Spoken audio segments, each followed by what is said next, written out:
ለ50 ቤቶች ብቻ ያወጣ እስከ 2 ሚሊዮን ብር የሚደርስ ታላቅ ቅናሽ። ዲኤምሲ ሪል ስቴት በዓሉን ምክንያት በማድረግ እስከ 7000 ብር በካሬ እንዲሁም ተጨማሪ 30% ቅናሽ የተደረገባቸውን ቤቶች በ10% ቅድመ ክፍያ 60% የባንክ ብድር የተመቻቸላቸውን ከስቱዲዮ እስከ ባለ 4 መኝታና የንግድ ሱቆችን በምቹ አከፋፈል ሁኔታ ውብና ለኑሮ ምቹ በሆነችው በለቡ መብራት ይዞሎት መጥቷል። በዚህ ዘመናዊ መኖሪያ መንደር ውስጥ 5 የመዋኛ ገንዳ፣ ጂምና ስፓ፣ የልጆች መጫወቻ ስፍራ፣ ኤሌክትሪክ መኪና ቻርጅ ማድረጊያና 4 የሰው እንዲሁም 1 የዕቃ ማጓጓዣ ሊፍት በአንድ ቦታ ያካተተ ግዙፍ መንደር ይዞሎታል። ልብ ይበሉ፣ ይህ ዕድል ቀድመው ለሚመጡ 50 ደንበኞች ብቻ ነው። ለበለጠ መረጃ ከታች ባለው ስልክ ይደውሉልን። ዲኤምሲ ሪል ስቴት፣ ደስታው እዚህ ይጀምራል። ጋጋሪዎች ነን። አሁን ላይ ምግባችን ከሚሰጠን አስፈላጊ የሰውነት አበልጻጊ ቫይታሚኖች ባለፈ በእጅጉ የሚያሳስበን የምግብ ዝግጅትና አቀራረብ ሂደት ጤናማነት ነው። ጋጋሪዎች ነን። ለዛም ነው ለእንጀራችን ከፍተኛውን ጥንቃቄ የምናደርገው። መልኩን ለማንጣት፣ ብርካቴውን ለመጨመር፣ የቆይታ ጊዜውን ለማርዘም ሲባል ምንም አይነት ኬሚካልና የእህል ውህደት ጋር የማይቀላቀል አስፈላጊውን የመብላላት ሂደት አሳልፎ በንጽህና የሚዘጋጅ የጤፍ እንጀራ ነው። በፕላስቲክ ታሽገው የሚቀርቡ ምግቦች ለምርቱ ተብለው በተሰሩ ማሸጊያዎች ፉድ ግሬድ ፕላስቲክ ካልታሸጉ ለካንሰር፣ ለጉበት፣ ለኩላሊት በታዳጊዎች ላይ ሁለንተናዊ አስተሳሰብና እድገት ላይ ከፍተኛ ውስንነት እንደሚያስከትሉ የዓለም የጤና ድርጅት አስታውቋል። ለዚህም ሲባል ጋጋሪ በዱባይ ሙኒሲፓሊቲ ማረጋገጫ ያለፈ የዩኤኢ ኳሊቲ ማርክ ሰርቲፊኬት ፉድ ግሬድ በተሰጠው ለምግብ ማሸጊያነት የተመረጠ ፕላስቲክ ማሸጊያ የተዘጋጀ ነው። ንፋስ ሳይገባው ቃናና መዓዛውን ሳያጣ በነጭና በቀይ ጤፍ በሁለት አማራጭ ታገኙታላችሁ። ከአክብሮት ጋር ነው ይህን የምነግሮት። አዎ ያሻግታል፣ የጤናማ እንጀራ ባህሪው ስለሆነ። በማሸጊያው ላይ በግልጽ ከተቀመጠው ከ3 እስከ 4 ቀናት በላይ እንዳይጠቀሙ። በጋጋሪ ትሬዲንግ ተመርቶ በዳኒዳን ጄኔራል ትሬዲንግ የሚቀርብ ሲሆን በአልበረሃ በዳኒዳን ሚኒ ማርትና በዱከም ሬስቶራንት ውስጥ 24 ሰዓት ያገኙታል። በቅርቡ በሁሉም የተባበሩት አረብ ኤሚሬቶች ከተሞች የምንገኝበትን አድራሻ የምናሳውቅ ይሆናል። በጋጋሪዎች የቀረበ ጋጋሪ ንጹሕ እንጀራ።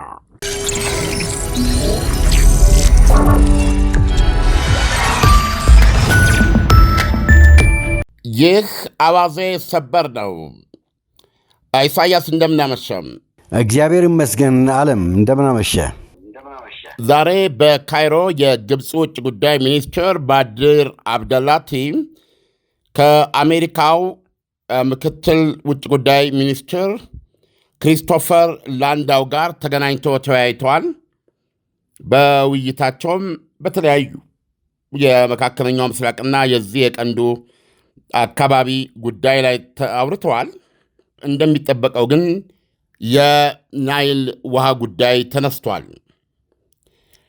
በተለይ አሁን ያለንበት ወቅት የአሜሪካው ፕሬዚደንት ይህንን በኢትዮጵያና በግብፅ መካከል አለ ብለው ወይም ደግሞ በኢትዮጵያና በግብፅ መካከል በግድቡን በተመለከተ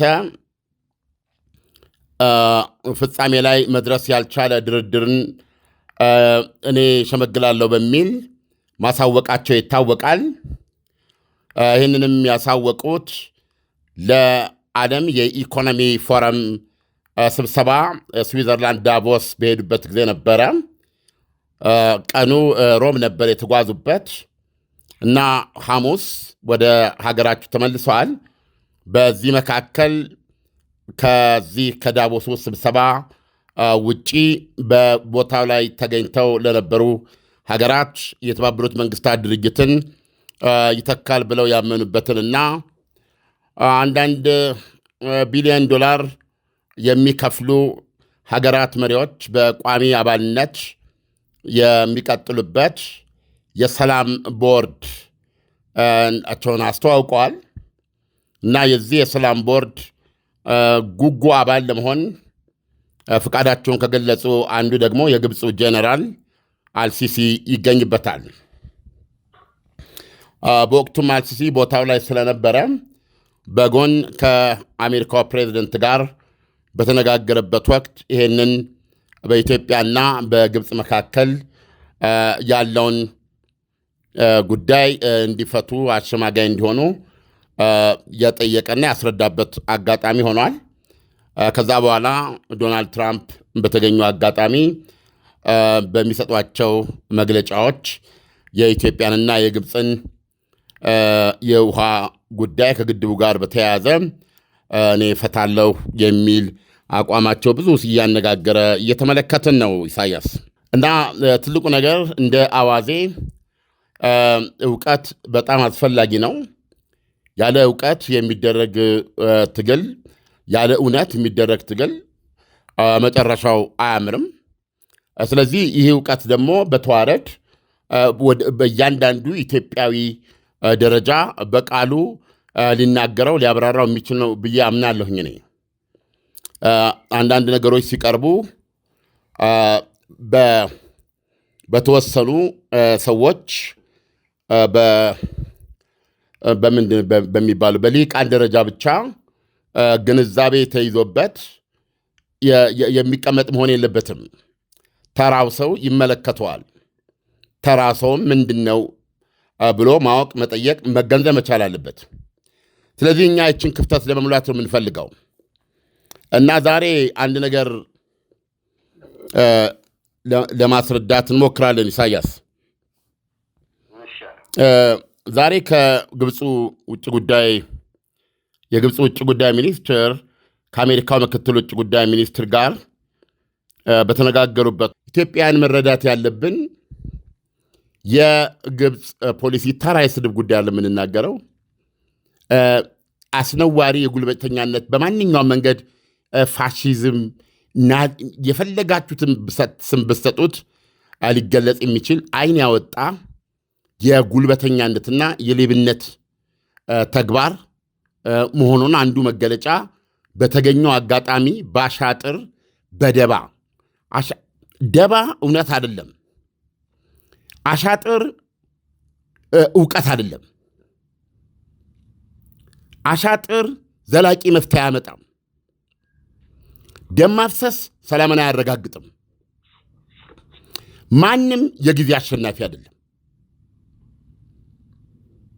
ኢትዮጵያን መረዳት ያለባቸው ይህንን ነው። ብልህ መሆን አለብን እንጂ መፍራት የለብንም። ራሱ የህዳሴ ግድብን የመሰረት ድንጋይ እንዲጣል ያስቻለው ጊዜ ነው። ጊዜ የፈጠረ ሁኔታ ነው። ስለዚህ ግብጾች እንደ ታላቅ ዕውቀት አድርገው እየተጠቀሙበት የሚገኙት ጊዜና ሁኔታን በመጠቀም ማንነታቸውና ክልሉ በሚሰጣቸው ከልክ በላይ የሆነ ትኩረት የተነሳ ለራሳቸው ብሔራዊ ጥቅም ለሚሉት እና አንዳንድ ጊዜ ስናገረው አፌ ላይ የሚቀፈኝ ጂኦፖለቲክስ ስለሚሉት ኢንሁማን የሆነ ዘ ሎው ኦፍ ዘ ጃንግል የጫካ ህግ መሰረት በሚንቀሳቀሱ ሀያላን ጨዋታ ውስጥ በመሳተፍ የብዙ ንጹሐን ሰዎችን ህይወት በየጊዜው እየቀማ ኢትዮጵያን ጨለማ ውስጥ እያስቀመጠ ኢትዮጵያን ሀብቷ እርግማን እንዲሆንባት ብርሃን እንዳታይ አንድነቷን፣ ሉዓላዊነቷን፣ ክብሯን፣ ማንነቷን እንዳታጸና አልፎ ተርፎ መሆን እንዳለባት መሆን የሚችል ህዝብ ነው ብዬ ነው የማምነው። ኢትዮጵያ ህዝብ ቻይኖች በሄዱበት መንገድ አንድ የተትረፈረፈ የሰው ጉልበት ሳይኖራት የህዝቧን ጉልበት፣ የህዝቧን ብዛት፣ የህዝቧን አቅም ወደ ጉልበት ቀይራ በልማት የምትገማሸር ሀገር የመሆን ዕድል አላት። ዛሬ ይሁን ነገ ይሁን ከነገ ወዲያ ኢትስ ጎይንግ ቱ ካም። ይህ ሁሉ እንዳይሆን በ130 ሚሊዮን ኢትዮጵያን ህይወት ቤትም በኩል አታልፉም ብላ ወገቧን ይዛ መንገድ ዘግታ በሚያሳዝነው ሁኔታ ከመካከላችን ያንኛውን በመያዝ ያንኛውን በመጥራት ያንኛውን በማራቅ እያደባደበች በዙሪያችን ያሉ ሀገራትን በሙሉ የሷ ተላላኪዎች በማድረግ ከልጅነት እስከ ዕውቀት ሽበት ወሯቸው ወገባቸው ጎብጦ ወደ መቃብር እየሄዱ እያሉ እስከ መጨረሻ የግብፅ አገልጋይ ሆነው ሊሄዱ የቆረጡ መሪዎችን በዙሪያችን በመፍጠር ግብፅ ኢትዮጵያ ላይ የምትሰራው ግፍና በደል አሁን ዛሬ አልሲሲ ዳቮስ ድረስ ሄደው ከቶድ ስለ ሰላም የሚገደው ሰው አይደለም። ግብፅ የሰላም አገር አይደለችም። ግብፅ በሰላምና በጦርነት ሸቀጥ ውስጥ ተጠቃሚ ሆና የምትኖር ነች። ግብፅ በመካከለኛው ምስራቅ ውስጥ ያላት ሚና ይሄ ነው ከጅምሩ ጀምሮ። አሁንም ድረስ ግብፅ የምትቀጥለው በዚህ መንገድ ነው። ግብፅ ሰላም ይገላታል። ግብፅ በሰላም መኖር አትችልም። ስለዚህም ግብፅ እስካለች ሰላም የሚያጡ አገሮች አሉ። በዋነኛነት ኢትዮጵያ ጠቅላላ የአፍሪካ ቀንድ ማለት ነው። እና ለምንድን ነው የግብፁ አልሲሲ እስከ ዳቮስ ሄደው የቦርድ ኦፍ ፒስ የሰላም ቦርድ አባል ለመሆን አልሲሲ የፈለገው? ለምን ለሚለው ይሄንን በአበሻ ብዙ የሚገቡን ነገር ብዙ ተረቶች አሉን አይደለም እንዴ? የሚገባን ነገር አለ። ግብፅ ሽምግልና ከዋሽንግተን እንዲመጣ የፈለገችው አሁንና ወደኋላ 4 ዓመት እንደገና እናውቃለን መቼን እንደፈለገች፣ ለምን እንደፈለገች፣ ምን እያደረገ መሆኗን። ግብፆች ጠብታ እውነት እንደሌላቸው ከዚህ የበለጠ ማረጋገጫ ሊኖር አይፈልግም። የትኛውም ኢትዮጵያዊ የትኛውንም ቋንቋ ይናገር፣ የትኛውንም ሃይማኖት ይከተል፣ ልብ ብሎ አንድ ነገር አሁን ማስተዋል አለበት። ይሄ ግብፆች ረቂቅ ፖለቲካ እየተጫወቱ ያሉበት ጊዜ አይደለም። ለምንድን ነው ግብፆች አሁን ዶናልድ ትራምፕ በዚህ ጉዳይ ላይ እንዲያደራድሩና እልልልል እያሉ ያሉበት ምክንያት ምንድን ነው? ይሄንን እያንዳንዱ ኢትዮጵያዊ ይረዳል። ግብፆች ምን አይነት እውነት እንደሌላቸው፣ ያለ ፍርደ ገምድልነት ሊኖሩ እንደማይችሉ፣ ሁሉም የሚሰጡት ትንተናና መግለጫ በውሸት ላይ የተመረኮዘ ጥቅመኞች፣ ወንጀለኞች በመሰረቱ እኔ የጸረ ጥቁር ፖሊሲ አራማጆች ነው ብዬ ነው የማምነው። አንድ ቀን አይቆዩም። የናይል ጉዳይ የማይዛቸው ቢሆን ኖሮ የአፍሪካ ህብረት አባልነትን ራሳቸው ነበረ ጥለው የሚወጡት። ጉዳያቸው ስለሆነ ነው እዚህ ውስጥ ያሉት እንጂ እንዲህ አይነት ጉዳይ ባይኖራቸው ኖሮ ግብፆች የአፍሪካ ህብረት የጥቁር አፍሪካ አካል ለመሆን ከቶም ፍላጎት ይሄንን ህፃናት አይደለንም፣ እኛ እናውቃለን። ኦኬ። ስለዚህ ለኢትዮጵያን ዛሬ ምን ላሳይ ነው የፈለግኩት ነው። በዛሬው ስብሰባቸው የግብፅ ውጭ ጉዳይ ሚኒስትር ከአሜሪካ ውጭ ጉዳይ ሚኒስትር ጋር ባደረጉት ብዙ ነገር ነው። አብደላቲ የሚባል ደግሞ አዲስ ውጭ ጉዳይ ሚኒስትር ነው። ምን ይላል? ኦን ዋተር ሴኩሪቲ አብደላቲ ዌልካምድ ትራምፕስ On water security, Abdullati welcomed Trump's stated support for regional stability and reiterating Egypt's position that the Nile is vital to a water-scarce country.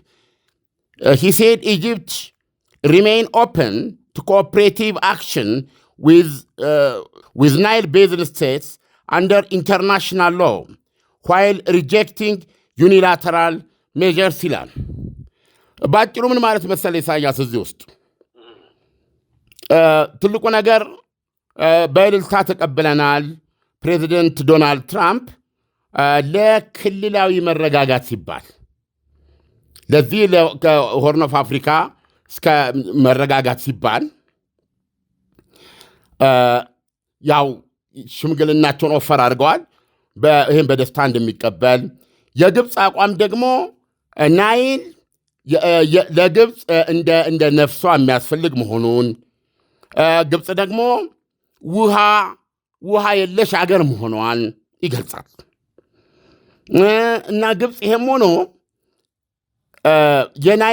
የናይል ተፋሰስን በተመለከተ ከተፋሰሱ አገሮች ጋር በዓለም አቀፍ ሕግ መሠረት ተባብራ ለመስራት አሁንም ክፍት ወይም ዝግጁ መሆኗን፣ ነገር ግን በተናጠል የሚወሰዱ እርምጃዎችን እንደማትቀበል ይገልጻል።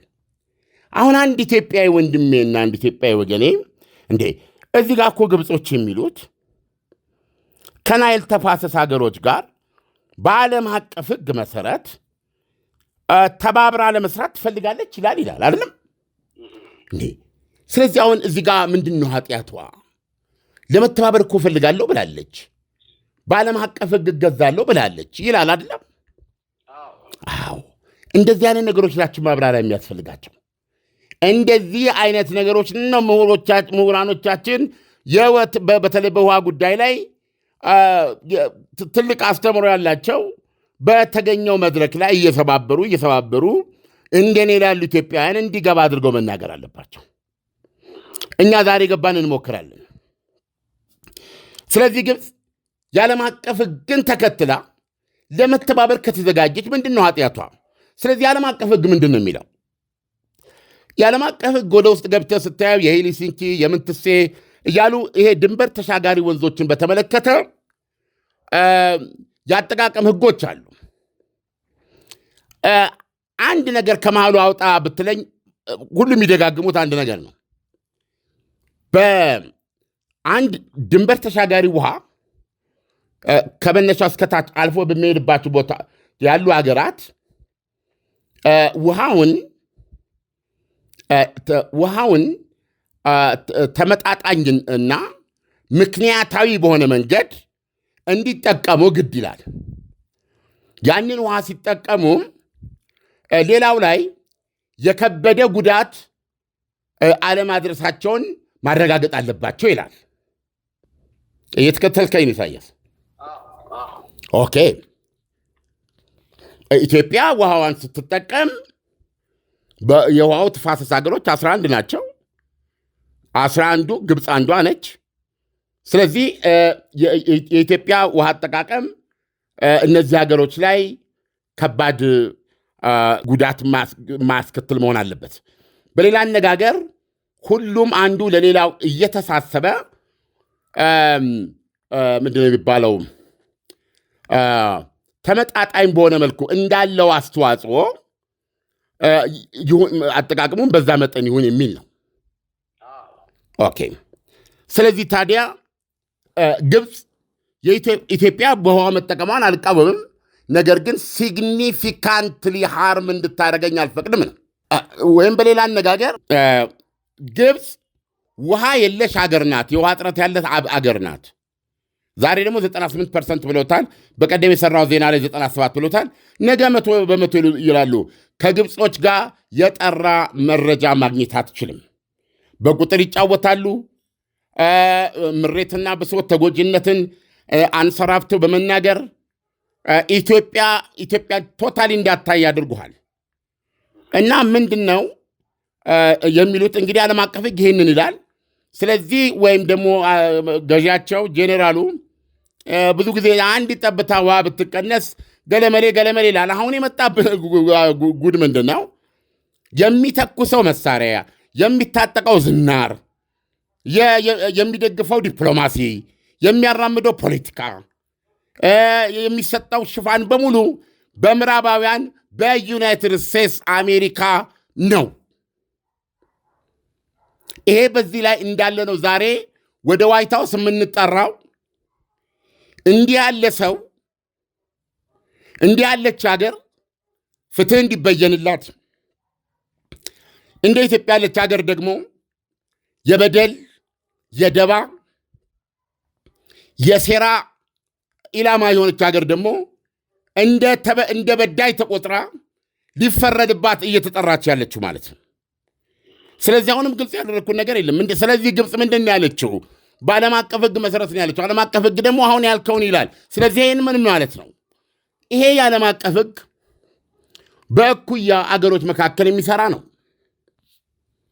ውሃውን የሚጋሩ ለአገሮች የጋራ ጥቅም የመጣ ነው። ኦልሬዲ ወደ አባይ ናይል ስንመጣ ዲፋክቶ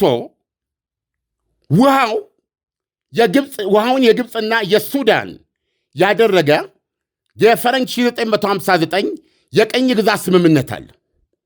ልብ አድርግ። አሁን ይሄንን የሚከታተል ማንም ሰው እንዲሰማ ነው የምፈልገው። ያ የቅኝ ጊዜ ስምምነት የአባይ ናይል ውሃን አስዋን ላይ ሲለካ 10 ቢሊዮኑ በትነት ባክኖ የሚቀረው 74 ቢሊዮኑን 55.5 ቢሊዮኑን ለግብፅ 18.5 ቢሊዮን ሜትር ኩቡን ደግሞ ለሱዳን ያካፍላል። ኢሳያስ የተከተልከኝ ነው? ያ የቅኝ ግዛት የቅኝ ዘመን የግብፅና ለሱዳን የእንግሊዞች ሚና ነው። እንግሊዞች ለራሳቸው ያረቀቁት ሕግ ነው። ያኔ እነ ግብፅ በእንግሊዝ ጫማ ስር ነበሩ፣ ቅኝ ተገዢዎች ነበሩ። አንዳንድ ቀን ተረጋጭ አይርገጥህ፣ አንዳንዴ ተረጋጭ ከተረጋጭን ነፃ ወጣ ብሎ ሲያስብ ረጋጭ ነው የሚሆነው። ሰው ምንድን አሁን ያለው ሁኔታ? ሌሎቹ 9 የተፋሰሱ ሀገሮች ጠብታ ውሃ ድርሻ ያላቸው። ዓለም አቀፉ ሕግ የሚለው የተፋሰሱ ሀገሮች በሙሉ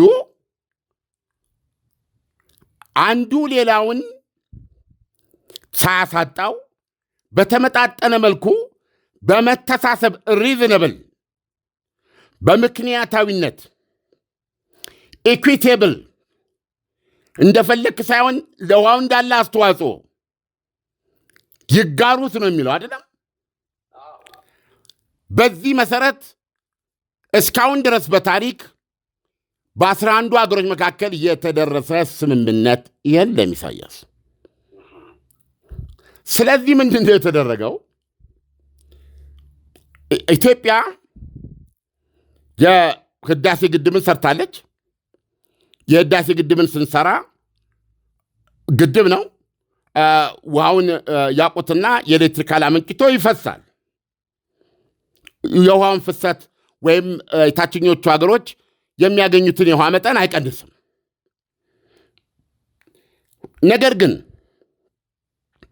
ትልቁ ኢትዮጵያ ልብ ልሉት የሚገባው የኢንቴቤ ስምምነት ተብሎ የሚታወቅ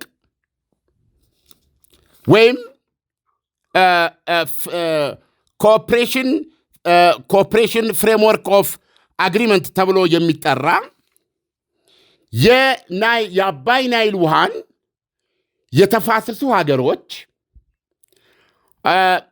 ተመጣጣኝ በሆነና ምክንያታዊ በሆነ መንገድ እንዲጋሩት እንዲጠቀሙበት ለመጀመሪያ ጊዜ የቀረበ ስምምነት፣ የመጀመሪያ ስምምነት እንዲደረግ የቀረበና በ6 የተፋሰሱ ሀገሮች ፓርላማ ጸድቆ ሕጋዊነት ያገኘ ሰነድ አለ።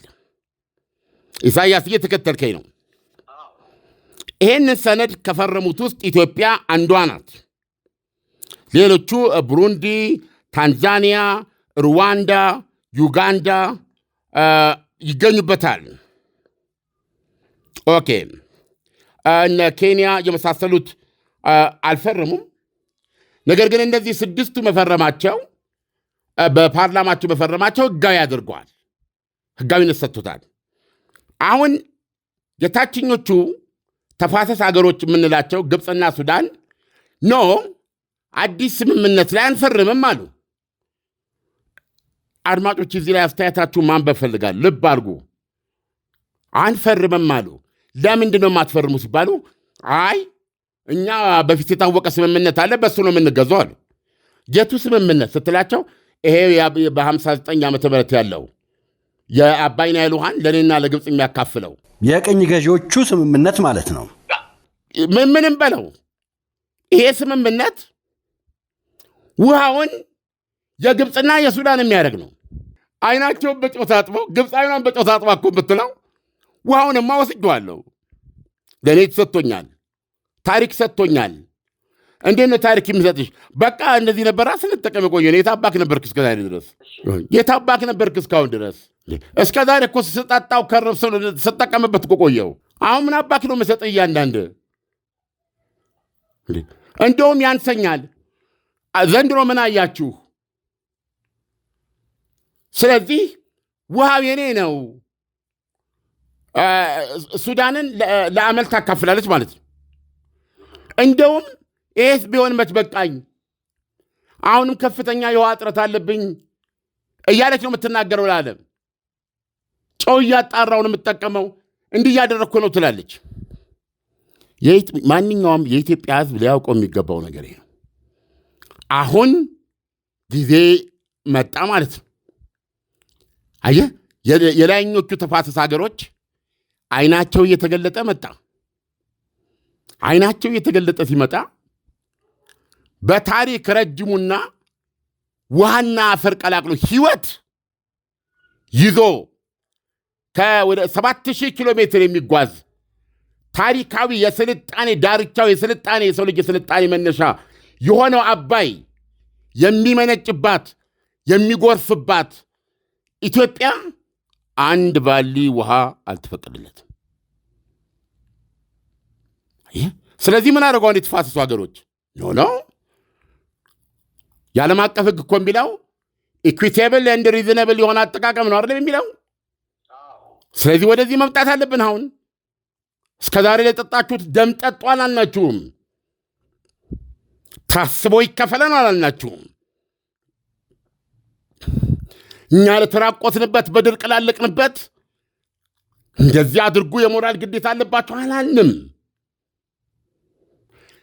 ሌት ባይጎንስ ቢ ባይጎንስ፣ ያለፈው አልፏል። አሁን እንኳ በፍትህና በትክክለኛው መንገድ በዓለም አቀፍ ሕግ መሠረት እንካፈል በማለት ኢትዮጵያ ትልቋ የአባይ ናይል 86% ምንጭ ሆነች ሀገር እንካፈል ብላ ፈርማ እስካሁን ድረስ ግብፅና ሱዳንን እየጠበቀች ነው። አየህ፣ ገና ነው። የአባይ ናይል ውሃን የተፋሰሱ ሀገሮች አልተካፈሉም፣ ድርሻ የላቸውም። የአባይ ናይል ውሃ የግብፅና የሱዳን ነው። እዚህ ሰነድ ላይ አንገታችን ይታረዳል አንፈርምም እንዳሉ ናቸው። አየህ፣ ይሄንን እያወክ ነው ግብጾች ጆሮ እስኪደነቁርና እስኪቃጠል ድረስ በዓለም አቀፍ ሕግ መሠረት አንዱ የሌላውን ውሃ ሊጎዳ በማይችልበት ሁኔታ ነው መጠቀም ያለበት። ይህንን መብታችንን ኢትዮጵያ ያለፈች እንደሆን ዋ ይላሉ። አያችሁ ምን ያህል የክህደት ምን ያህል ፈርዖናዊ ምን ያህል ቢቢሊካል ዲያቦሊካል እንትን ውስጥ የሚገኙ መሆናቸው። አየህ እብሪታቸውን። አየህ ነገ ቢባል እንደማይመጣ ዛሬ የተፈጠረው እውነታ እንኳ ሊያስተምራቸው አልቻለም። እነዚህ በሰይጣናዊ መንገድ ብቻ የሚሄዱ በእምነት በእውቀት በማኅበራዊ ኑሮ ሕግጋት በሰብአዊነት ደረጃ በሙሉ ብትመለከታቸው አንዱም ቦታ ላይ ጠብታ እውነት የሌላቸው በደም ውስጥ የሚኖሩ አገሮች ናቸው ግብጾች። ኢቭን አልሲሲ ዳቮስ ድረስ ሄዶ ከዶናልድ ትራምፕ ጋር ተነጋግሮ በፕሬዚደንት ዶናልድ ትራምፕ ሰለሞን ወደ ፍርድ ወንበር መጣ። ሰለሞን ጠቢቡ ወደ ፍርድ ወንበር በመጣበት ሰዓት እዛ ቦታ ላይ ሄደን እንዳኝ የሚሉት በዚህ ነው። ስለዚህ ኢትዮጵያ ይሄንን ነገር እንዴት አፕሮች እናድርግ፣ እንዴት ይሄን ነገር እንቋቋም፣ መጠበብ አለብን።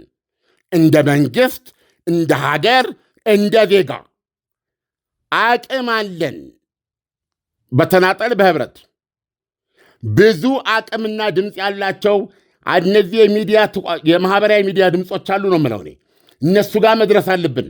በመታገል ማመን አለብን። ማራቶኑን ነው ለማሸነፍ መሄድ ያለብን። ነገር ግን ኢትዮጵያዊ ወገኔ ሁሉ ግብፅ ይሄን ያህል አይን ያወጣች የዘረፋ ሀገር መሆኗን ልብ አድርጋችሁ እዩ። የአባይ ናይል ውሃን ለ11 ተፋሰስ ሀገሮች አመጣጥኖ የሚያካፍል ሰነድ የለም በታሪክ ያለው። የቅኝ ገዢዎች በወቅቱ ለራሳቸው ጥጥ ማምረቻ ለራሳቸው ዋቴበር ስለሚፈልጉት እና በቅኝ ግዛት ያለ ጥቁር ህዝብ በቅኝ ግዛት መዳፍ ውስጥ ስንት መከራ ያሳለፈ ህዝብ ነው። ግብጾች ከቅኝ ግዛት ጫማ ሲወጡ የጌቶቻቸውን ክፋት ወርሰው አሁንም ግብፅ ያለ አባይ ያለ ናይል 97% እሱ ነው ይላሉ። እኔ ሌላ ነገር አይባልም። ጨውን እያጣሩ መጠጣት ይችላሉ። በ11 ተፋሰሱ ሀገሮች መስማማት ያለባቸው ውል ላይ ሲቀመጡ ያን ጊዜ የዓለም አቀፍ ሕግ እውን መሆን ይጀምራል። ያን ጊዜ 11ዱም የተፋሰሱ ሀገሮች ኢኩዊቴብልና ሪዝነብል የውሃ ድርሻ ይኖራቸዋል ማለት ነው። እንደው የፈለጋነሰ ቢባል በእንደን አይነቱ የመሃይም ግምት እንኳ ኢትዮጵያ 74 ቢሊዮን ሜትር ኩብ ውሃ ለናይል የምታበረክተው ነጭ አባይ 15 ቢሊዮን ነው የምታበረክት ሀገር እንደው ለምክንያታዊነት ለተመጣጠነ ክፍፍል ሲባል ቢባል እንኳ የፈለገ ሚዛን ቢመጣ ከ25 ቢሊዮንና ከ30 ቢሊዮን ሜትር ኩብ ውሃ አያንስም ድርሻዋ። እንዲህ እያለ ነው ድርሻ። ሪዝነብል ስትል ደግሞ ግብጾች ያሉበት ሁኔታ ግንዛቤ አግኝቶ በተለየ ሁኔታ ደግሞ ለእነሱ በአንጻራዊነት ከሌሎች ተካፋይ ሀገሮች የተሻለ እንዲያገኙ ሊደረግ ይችላል። አየህ፣ ኢኩዊቴብል ኤንድ ሪዝነብል ዩዝ ኦፍ ዘ ናይል ማለት ሼር ኦፍ ዘ ናይል ማለት ትርጉሙ ነው። ይሄንን ነው ግብጾቹ የማይፈልጉት። ወደዚህ መምጣት አይፈልጉም። ወደዚህ እንዳይመጣ እንኳ ብለው በየትኛውም የታሪክ አጋጣሚ ጋር ከውሃዋ ባለቤት ኢትዮጵያ ጋር በመጠቃቀም ፖሊሲ ላይ ተመስርቶ አይናቸውን ገልጠው ከኢትዮጵያ ጋር እንዴት በመጠቃቀም ላይ የተመሰረተ ግንኙነት ለማድረግ እንኳ የሞከሩበት የታሪክ አጋጣሚ የላቸውም። በነፃ በኃይል በበላይነት ንብረት አድርገው መጠቀም ስለሚፈልጉ እነሆ አሁንም ድረስ ያንን ሴራና ደባቸውን ቀጥለው በዓለም ላይ በዚህ ደረጃ ይደነፋሉ ማለት ነው። የነሱ ድንፋታ እንትን ሆኖ ፕሬዚደንት ዶናልድ ትራምፕ ብዙዎች ብለዋል። የተወሰኑ አምባሳደርም የጻፉትን የእሱን አስተያየት ሰምተናል። ጂኦፖለቲክስ ወይም ስትራቴጂክ ፓርትነርሽፕ ገለመሌ የራሱ አገልግሎትና ጥቅም አለው እንጂ እንዲህ አይነት አንድ ህዝብን አንድ ዘርን ለዘመናት ተጠቂውን ሰለባውን አንተሙት ግብፅ ትኑር ብሎ ግን የሚደረግ ፖሊሲ ሊኖር አይችልም። ይህንን አሜሪካ ትከተል ታራምድ እንደሆነ በአደባባይ መናገር መቻል አለብን። አሜሪካ መናገር መቻል አለባት። ዶናልድ ትራምፕ ነገሮችን በቀላሉ ወይም ደግሞ በበላይነት እሳቸው እንደሚፈልጉት በሚፈቱበት መንገድ የሚሄዱ ከሆነ እንደ ኢትዮጵያውያን እናቶችና አባቶች ሆኜ አንድ ነገር እናገራለሁ እንጂ ነኝ። በጭራሽ በፍርሃት ማመን የለብንም። አንገታችንን ቀና አድርገን ያለ ኃይለ ቃል እውነትን በዚህ መንገድ ማስረዳት አለብን። እኛ በእግዚአብሔር መኖር የምናምን አገሮች ነን። ዓለም የግብፅ ጥያቄ እንዲህ ነው ብሎ ለማብራራት እጅግ በጣም አስቸጋሪ ነው። ምክንያቱም ጥያቄዋ ፍትህ ከሆነ በአባይ ዙሪያ ያሉ ተፋሰስ ሀገራት ዋናው ዓላማና ግባቸው የተቋቋሙበት ፍትሃዊ የሆነ የውሃ ክፍፍል ነው። እያንዳንዱ ሀገር ባለው አስተዋጽኦ መሰረት ይካፈል ነው። በሌላ መልኩ ደግሞ ስንመለከተው የዓለም አቀፍ ሕግንም ቅድም አንተ አንስተዋል፣ በሚገባ ነው ያብራራኸው። ሌላውን ሊጎዳ በማይችል መልኩ መጠቀም ይችላል ነው። ግብፅ ይሄንን ለዶናልድ ትራምፕ ይዛ የምትቀርብ ከሆነ የኢትዮጵያን ጥያቄ አይደለም ወይ ይዛ የምትቀርበው? ምንድነው የተለየ ጥያቄ ይዛ የምትቀርበው? በተለያየ ጊዜ ይሄን ጥያቄ ይዛ ቀርባለች። የተባበሩት መንግስታትና የተለያዩ ሀያላን ሀገሮች ጋር ግን ግብፅን የሚደግፍ አንዳችን መልስ አልተገኘም። እና ያሁኑ የዶናልድ ትራምፕ ጋር ይሄንን ሐሳብ ፍትሃዊ ያልሆነ ሐሳብ ፍትሃዊ በማስመሰል ይዛው የምትቀርብበት ምክንያት ኢትዮጵያን ፍትሃዊ ባልሆነ መንገድ ለመስበር ነው ብለን መውሰድ የምንችልባቸው ሁኔታዎች አሉ። ዓለም ጉዳይ አይደለም። ቤዚካሊ በንብረትነት ደረጃ አባይ ናይል የግብፅ ነው። በአጠቃቀም ደረጃ አባይ ናይል የግብፅ ነው። ብትጠጣው፣ በመስኖ ብታለማበት፣ ብትንቦራጭቅበት፣ በኋላ የቱሪስት መናኸሪያ ብታደርገው፣ እዛ ዳፍንት የበረሃ ምድር ላይ የገነት ተምሳሌት የሆነ አረንጓዴ ብትፈጥር፣ ኤቭሪቲንግ ብታደርገው ግብፅ ናት። አባይ ናይል የግብፅ ነው። እኛ የሠራነው ግድብ ትልቁ የውሃችን የወንዛችን ባለቤት እንድንሆን የሚያስችለን የመጀመሪያ ረድፍ የመጀመሪያው የተጋድሎ ምሽግ ነው የተሰራው። ለመጀመሪያ ጊዜ መብታችንን ጠየቅን፣ ለማስከበር እርምጃ ወሰድን። ለመጀመሪያ ጊዜ ይሄ ውሃ የኛም ነው ያለው፣ የኛ ብቻ ነው አላለም። እኛ ይሄ ውሃ የኛም ነው አለን። ለመጀመሪያ ጊዜ በተግባር በአርማታ በሲሚንቶ የተጻፈ በህዝብ ገንዘብ፣ በህዝብ ላብ፣ በሀገራዊ ወኔ፣ አንድነት፣ ህብረት፣ በጥቁር ሰው ታሪካዊ እርምጃ የተጻፈ ነው። ከሳተላይት ስናየው ይላል፣ ደስ ይላል። እንደውም ደስ ይላል።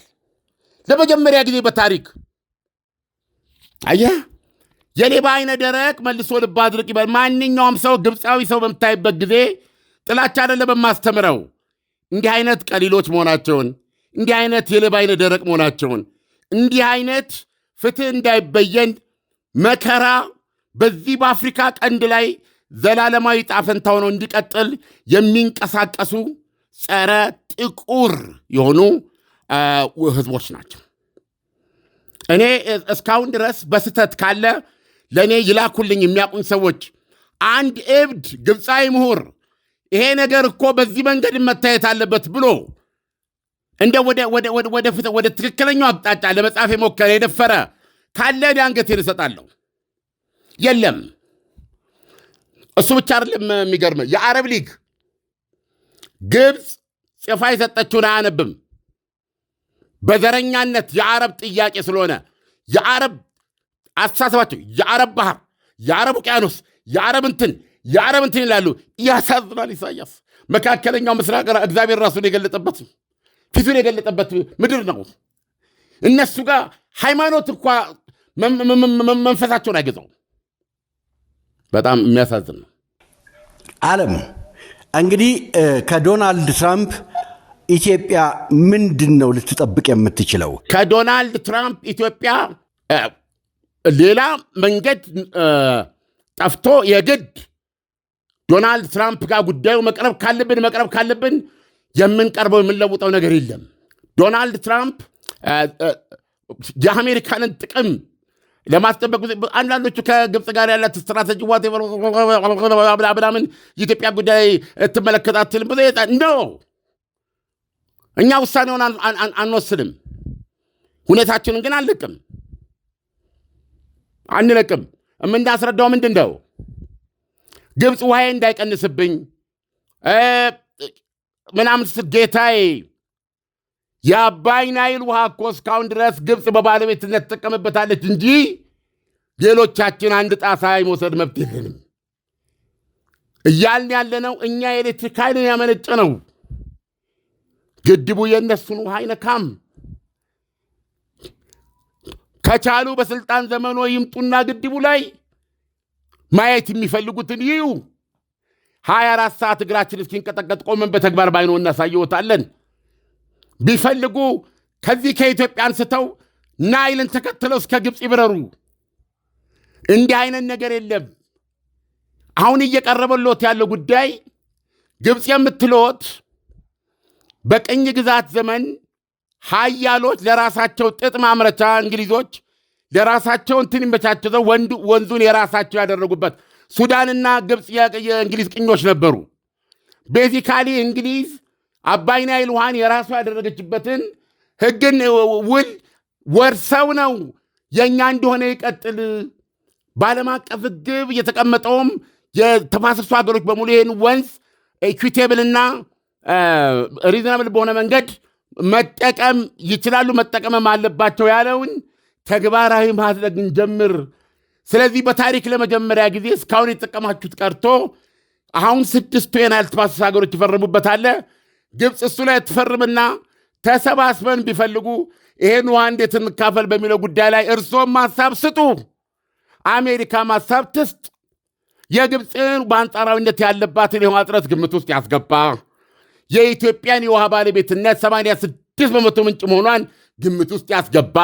እንዲህ እያለ በተዋረድ ያሉት ሀገሮች በዚህ አይነት ግንዛቤ፣ በዚህ አይነት ድርድር በፍትሃዊ በሆነ መንገድ እንካፈል ነው ያልነው። ጌታዬ እኛ እኮ ይህንን ነው የምንለው። እኛ የምንለው ለእነሱም ነው። እነሱም የታወቀ ድርሻ ይኑራቸው፣ በተለያየ ጊዜ ማንም በማይዝባቸው።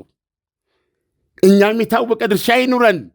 የግብፅ የፖለቲካና ወታደራዊ የተለያየ ዲፕሎማሲያዊ ኢኮኖሚያዊ ሴራ ሰለባ ከመሆን ነፃ ወጥተን የሀብታችን ባለቤት ሆነን እኛም የደረሰንን በደረሰን ራሳችንን የምናለማበት በፈለግነው መንገድ የምንጠቀመው የራሳችንን ድርሻ እንወቅ ነው። ስለዚህ ግብፅ እንዳይጎድልብኝ እያለችው ያለችው የራሷ ብቻ ያደረገችው ናይል ላይ አንድ ጣሳ እንዳይነሳብኝ የሚል ነው። የውሃው ምንጭ የሆነች ሀገር ተጠምጣ የውሃው የመጨረሻ ተቀባይ የሆነችው ሀገር ወንዙን ጠቅላላ እኔ ልውሰደው ነው የምትለው ብለን ማስረዳት አለብን። አይደለም እንዴ? የመወሰኑ ጉዳይ የኛ አይደለም። የኛን እውነት ግን እንዲህ ብለን ማስረዳት አለብን፣ ሁኔታው እዛ የሚያደርሰን ከሆነ። ስለዚህ ጊዜ ወስደን በተለያየ ከዚህ የተናገርኩት ነገር አለ። አንዳንድ ጊዜ ከሀገር በላይ ሊሰሙ የሚችሉ ግለሰቦችም አሉ። በስራቸው አጋጣሚ፣ በትምህርታቸው ምክንያት፣ በማህበራዊ ኑሮ፣ በትዳር ምክንያት ነግሬሃለሁ። አስቴርና መርዶክዮስ እንዴት አድርገው የአይሁዳንን ከጥፋት እንዳዳኑ አይደለም እንዴ? ይቻላል። እንደዚህ ስንነቃነቅ እግዚአብሔር ይረዳናል። ምክንያቱም እውነትና ሐቅ እኛ ጋር አለ እና እግዚአብሔር ከሌቦች ጋር ቆሞ አያውቅም። ግብጾች አልሲሲ ሁል ቀን ፀሐይ ላይ የሚታይ ሰው እንደሆነ አይቆይም። የሚገርም ነገር ዋጋ መክፈል ይጀምራሉ። እኛም እያደረገ በዚህ ላይ ልዩነት ማድረግ የለብንም። ኢትዮጵያውያን በኢትዮጵያ ስም ነው የሚፈጸመው ነገር አንድ ነገር ቢፈጸም። ስለዚህ ማንም ሰው በዚህ መንገድ ጸንቶ ይመልከት። ግብጾች ማለት ይሄ ናቸው። አባይን ናይልን የራሳቸው ያደረገውን የቅኝ ግዛት ውል በጥርሳቸው ነክሰው እኛን የማያድግ ጥጃ ስናጠባ የምንኖር ላሜ ቦራ ሊያደርጉን ነው የሚፈልጉት። አንሆንም ላሜ ቦራ።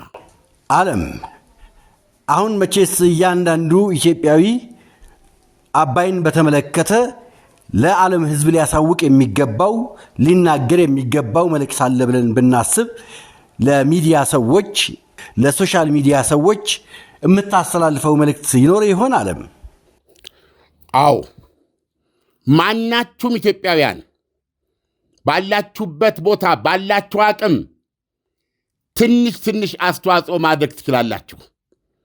አባይ እንደዛ ተገማሽሮ በናይል ሸለቆች ውስጥ ሕይወት አድን አፈርና ውሃ ቀላቅሎ ያንን በረሃ አልምቶ ግብፅንም እስከ ዛሬ ያኖራት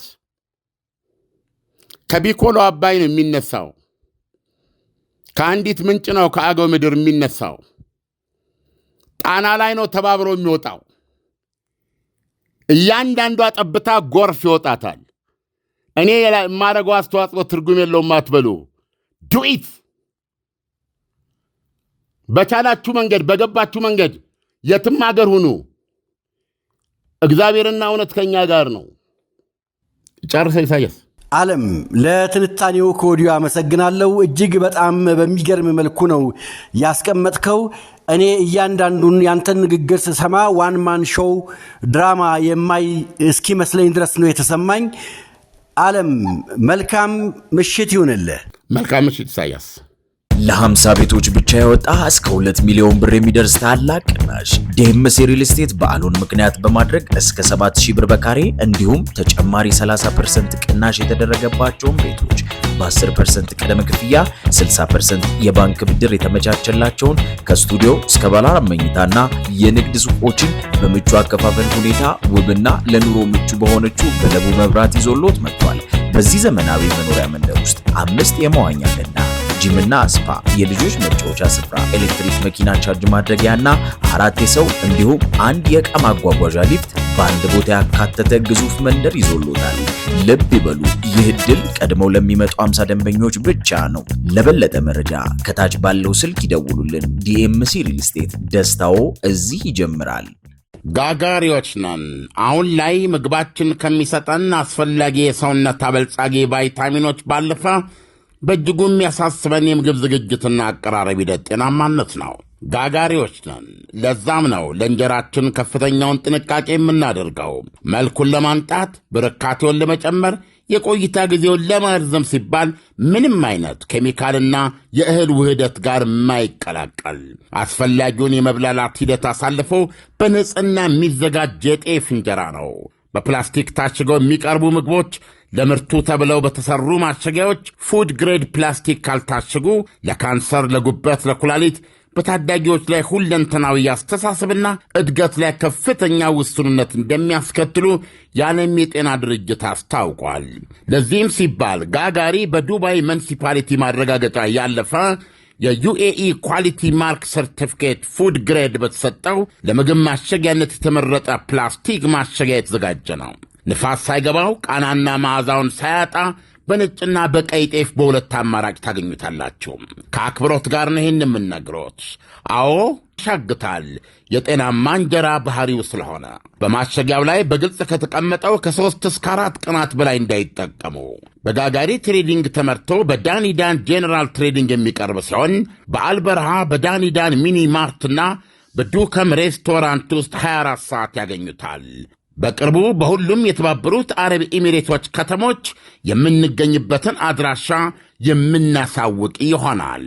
በጋጋሪዎች የቀረበ ጋጋሪ ንጹሕ እንጀራ